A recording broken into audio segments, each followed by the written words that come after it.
Very much for coming in. Thank you. Sports like hunting are gaining public support, or are they? A new book by a Cambridge author says the lobbyists only have a city dweller's view and ignore the benefits of field sports to the countryside and the economy. In the past, most publicity surrounding field sports has come from the emotive anti-blood sports lobbies. But there's new evidence that up to 13 million acres of moorland, woodland, hedgerows and river may owe their preservation directly to field sports held on them. Cambridgeshire farmer and author Robin Page was commissioned by the Standing Conference on Countryside Sports to examine the relationship between hunting, shooting and fishing and conservation and wildlife. His conclusion is that pockets of open countryside benefit not only the environment, but also the national economy. Well, they bring in £1,800 million a year, and it employs gamekeepers and people to help with shooting and hunting and fishing. And it means not only does it bring in money, but it also keeps our traditional countryside, which is superb. And so an area which is good for foxes or pheasants is also good for songbirds, flowers, butterflies.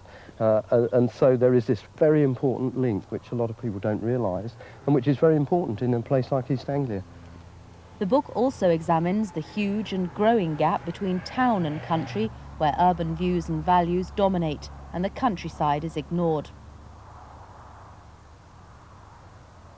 What exactly do you mean by the fact that the countryside is misinterpreted? Well, they don't understand the links there are between field sports and conservation. For instance, we've got hedgerows here with hips and haws and blackberries and things on, which the pheasants like, but they're also providing food for field fares, redwings, blackbirds, thrushes, and so, you know, they are benefiting the countryside as a whole. And people go on about free-range hens being good, but pheasants are free-range pheasants, and, you know, it's a double standard all the time.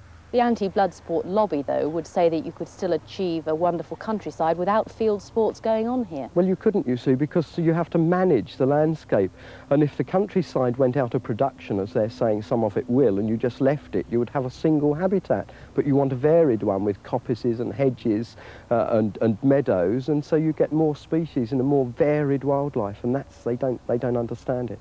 Why do you think field sports get such a bad press, then? Well, because basically there's a class issue too, you see, and they see the aristocratic huntsman on his horse and they think, what a wally, let's get at him, and they're missing the point. In the past few decades, many pockets of countryside like this have been ripped apart in the interests of agricultural profit. With the pressure on farmers to take land out of use, using areas for field sports might not only bring the money in, but also restore parts to a more green and pleasant land.